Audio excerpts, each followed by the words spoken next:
அடுத்தவர் கையேந்திரார் குகையில 3 பேர்ல ஒரு ஆள். யா அல்லாஹ், இந்த மாதிரி எனக்கு வயதான பெற்றோர்கள் இருந்தார்கள், அல்லாத வயசு உள்ளவங்களா இருந்தாங்க, நான் தான் அவங்கள பராமரிச்சுக்கிட்டு இருந்தேன். நான் வந்து ஆடு மாடுகளை ஒட்டகங்களை மேய்த்து விட்டு அதுல பால் கறந்து எடுத்து வருவேன். அந்த பால் தான் உணவு. அந்த காலத்துல வந்து பால் தான் ஒரு முழு உணவா இருந்துச்சு. பாலை மட்டுமே குடிச்சிட்டு நெஞ்சிருவாங்க, அதை பொழுது போக்கிடுவாங்க. பேர்ச்சம்பழத்தை மட்டுமே தின்னுட்டு அதே உணவாக்கி கொள்வார்கள். அப்படிப்பட்ட ஒரு காலகட்டத்தில் வந்து பாலை கறந்துகிட்டு வர்றாரு. அவர் சொல்றார், அல்லாஹ் யா அல்லாஹ், என் தாய் தந்தையருக்கு முதல்ல கொடுக்காமல் நாங்கள் சாப்பிடுவதில்லை என்று நான் வழக்கமா வச்சிருந்தேன், உனக்கு தெரியும். முதல்ல என்னுடைய பெற்றோருக்கு தான் அல்லாஹ் கொடுப்பேன், அவங்க சாப்பிட்ட பிறகுதான் நான் சாப்பிடுவது வழக்கமா வச்சிருந்தேன். அதுக்கு பிறகு ஒரு நாள் வந்தேன், அவங்க தூங்கிட்டாங்க.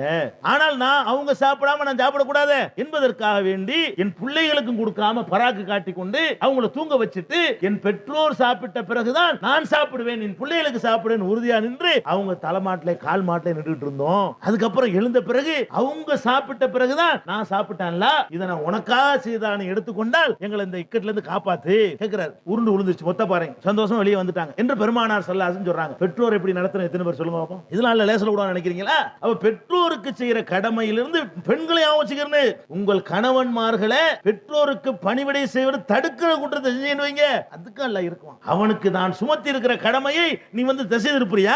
அப்ப அது மாதிரி நீ செஞ்சா உன் தாய் தந்தையருக்கு என்ன நடக்கும்? அவளுடைய மகன் அந்த மாதிரி பண்ணுவான். உன் தாய் தந்தையருக்கு, பெண்ணுடைய தாய் தந்தையருக்கு உன் மகன் இருப்பான்ல, உன் அண்ணன் தம்பி அந்த மாதிரி உமா பட்டு போயிருவான். ஞாபகம் வச்சுக்க. ஒவ்வொருவரும் தங்களுடைய ஒவ்வொரு வீட்டுக்கு வந்த புகுந்த பெண்கள் என்ன செய்யணும்? தாய் தந்தையரை கவனிக்கிறதுக்கு ஒத்துழைப்பா இருக்கணும், உறுதுணையா நிக்கணும். முதல்ல மார்க்கப்படி தகப்பனாருக்கு முதல்ல சோத்த கொடுங்க, மார்க்கப்படி உம்மாவுக்கு முதல்ல சோத்த கொடுங்க, அப்புறம் நம்ம பிள்ளைகளுக்கு கொடுப்போம், அப்புறம் நம்ம சாப்பிடுவோம் அப்படின்னு சொல்லி கொடுக்கறதுல கூட ஃபர்ஸ்ட் யார் கொடுக்கணும்? பெற்றோருக்கு கொடுத்து அவர்களை மனங்குளிர யார் வைக்கிறானோ அவன் தான் இறையச்சம் உள்ளவன். அது அல்லாஹ் எவ்வளவு பெரிய அமலா ஏத்துக்கொண்டு மொத்தத்தை ரிலீஸ் பண்றான் பாருங்க.